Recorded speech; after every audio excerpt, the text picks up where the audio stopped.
ব্যাংকের পক্ষ থেকে যারা ব্যাংকগুলোকে সাময়িকভাবে কিছুদিনের জন্য পরিচালনা করবেন বা অ্যাসেটগুলোকে বুঝে নেবেন এবং পরবর্তীতে নতুন ব্যাংকের সাথে এটার যে মার্জার প্রক্রিয়াটা সেটাকে সম্পাদন করবে।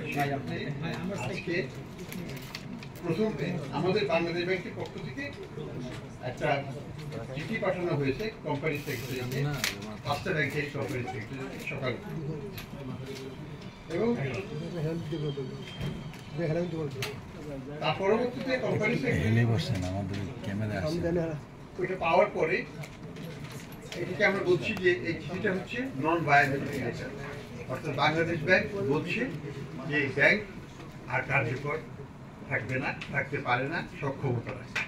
এই কারণে এটাকে নন ভায়াবল প্রতিষ্ঠান হিসাবে বাংলাদেশ ব্যাংক ডিক্লেয়ার করে ওই চিঠিটা প্রেরণ করেছে প্রত্যেকটা ব্যাংকে।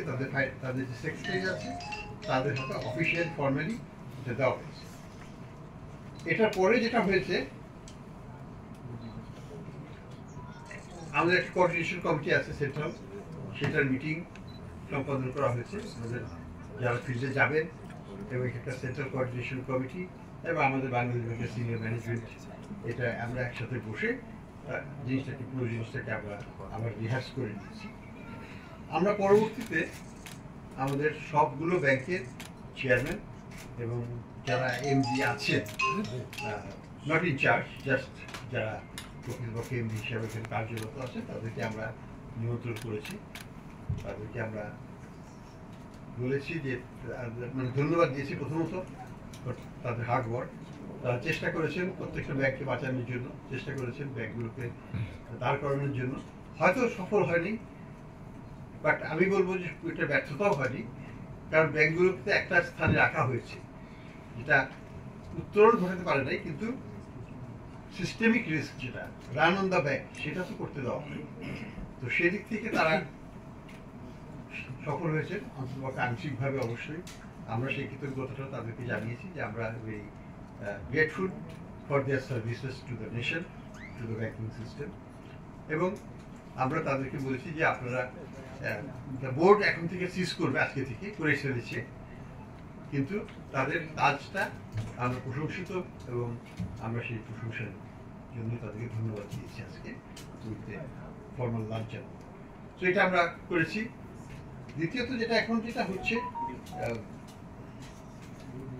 বোর্ডটা রিজলভ হবে যে সেই লেটারটা একটা ফর্মাল চিঠি সেখানে পাঠানো হয়েছে বিআরপিটির মাধ্যমে, এবং একটা ডিপ্লয়মেন্ট অফ টেম্পোরারি যেটা অ্যাডমিনিস্ট্রেশন, সেই চিঠিটাও ব্যাংকে দেওয়া হয়েছে আজকে, যেটার মাধ্যমে আমাদের যে অ্যাডমিনিস্ট্রেটর থাকবে প্রত্যেকটা ব্যাংকের জন্য, একজন করে অ্যাডমিনিস্ট্রেটর থাকবেন, এবং তার সাথে যারা সহযোগী থাকবেন। সহযোগিতা সাধারণত আমরা চারটা ফাংশনে বলছি। একটা হচ্ছে প্রধান কাজ হচ্ছে বিজনেস কন্টিনিউটি, বিজনেস প্রত্যেকটা ব্যাংক যেন ফাংশনালি অপারেশনাল থাকে। 2 নম্বর হচ্ছে আইটি সিস্টেমের ইন্টিগ্রেশন এবং আইটি সিস্টেমের উপর নজরদারি রাখাটা, which is very important। বর্তমান যুগে সবকিছু তো আইটি বেসড, কাজে সেখানে আমাদের টেক ওভার কন্ট্রোল থাকতে হবে। 3 নম্বর যেটা হচ্ছে এইচআর সিচুয়েশনটা অ্যাসেস করা এবং তারপরে পরবর্তীতে কোঅর্ডিনেট করা, এবং সেই সাথে ব্যাংকের ব্রাঞ্চ নেটওয়ার্কের রিয়ালাইজেশনালাইজ করা। এখন তো এক রাস্তায় হয়তো 5টা ব্রাঞ্চে আছে, আমাদের 5টা থাকবে না, হয়তো 1টা বা 2টো পর্যন্ত থাকতে পারে। তো এই প্রেক্ষাপটগুলোকে তারা মানে ইভ্যালুয়েট করবে এবং কার্যকর ব্যবস্থা অ্যাট দ্য ফিল্ড লেভেলে করবে। কিন্তু আমাদের করসপন্ডিং প্যারালাল একটা সেন্ট্রাল টিম থাকবে, সেই সেন্ট্রাল টিমও আইটি সাপোর্ট দেবে to the individual bank level IT টিমকে, এবং ব্যাংকের যারা আইটি অপারেশনাল অফিসার আছেন তারা এটার সাথে সম্পৃক্ত। This is a complete integration from Bangladesh Bank through our representatives led by an administrator and the banker, ওই 5টা ব্যাংকের যে সেপারেট কর্মকর্তারা আছেন প্রত্যেক ডিপার্টমেন্ট, এইচআর ডিপার্টমেন্টই হোক, আমাদের আইটি ডিপার্টমেন্ট হোক, রানিং দ্য অপারেশনস, যেটাকে আমরা বিজনেস কন্টিনিউটি বলছি, অর্থাৎ অপারেশনস অফ দ্য ব্যাংক তো চলতে হবে। এসি খুলতে হবে, আজকেও খুলতে হবে, আগামীকালও খুলতে হবে, এটা বন্ধ করা যাবে না। আমাদের বিল পেমেন্টস, আমাদের রেমিটেন্স আসতেছে এবং রেমিটেন্সের সেটেলমেন্টগুলো সবই করতে হবে, যাতে বিজনেস চলতে হবে, at the same time take over করতে হবে। তো এইভাবে আমরা জিনিসটাকে সাজিয়েছি। আমরা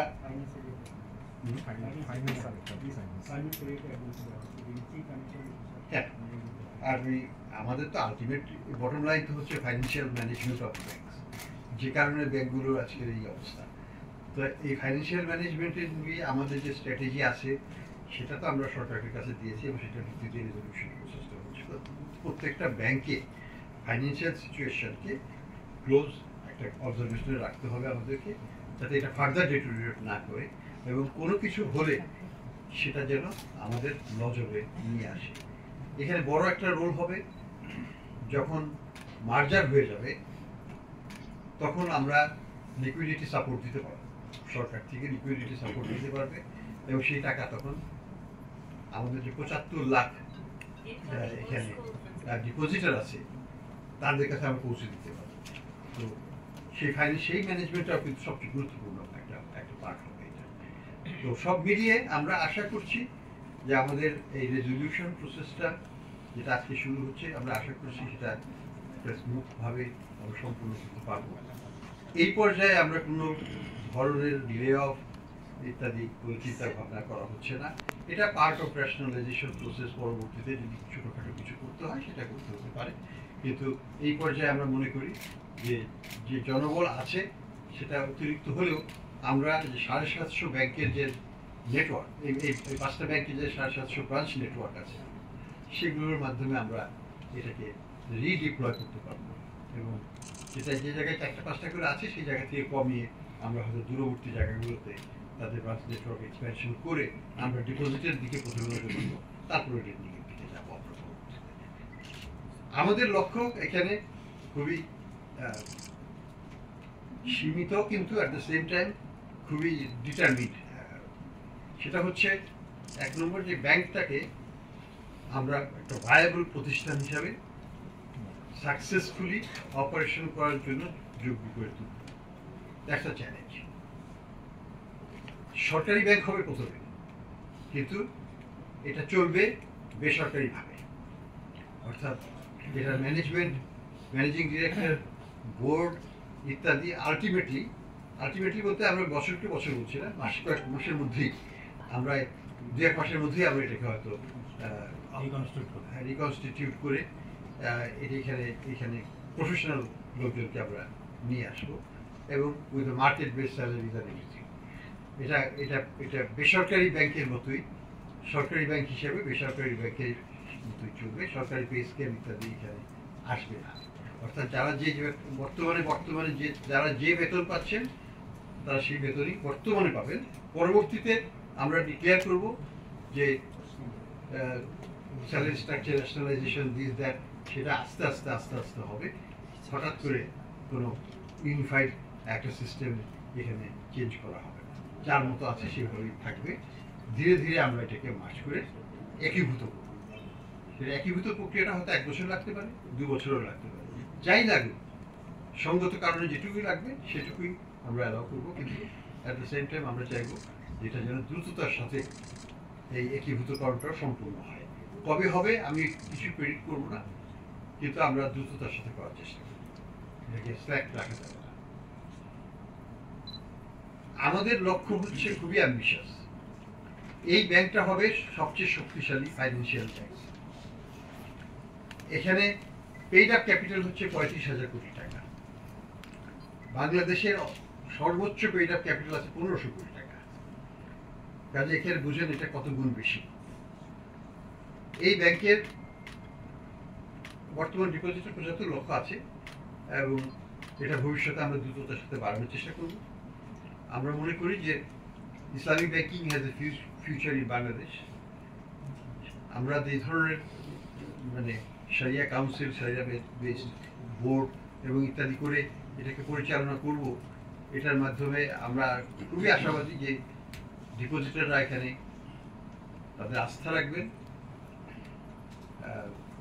যেটা হয়ে গেছে সেটা হয়ে গেছে, কিন্তু ভবিষ্যতে যে জিনিসটাকে আমি এমফাসাইজ করব, 1 নম্বর প্রথমে এটা সরকারি ব্যাংক, কাজে কারোর কোনো ভয় কিছু নাই।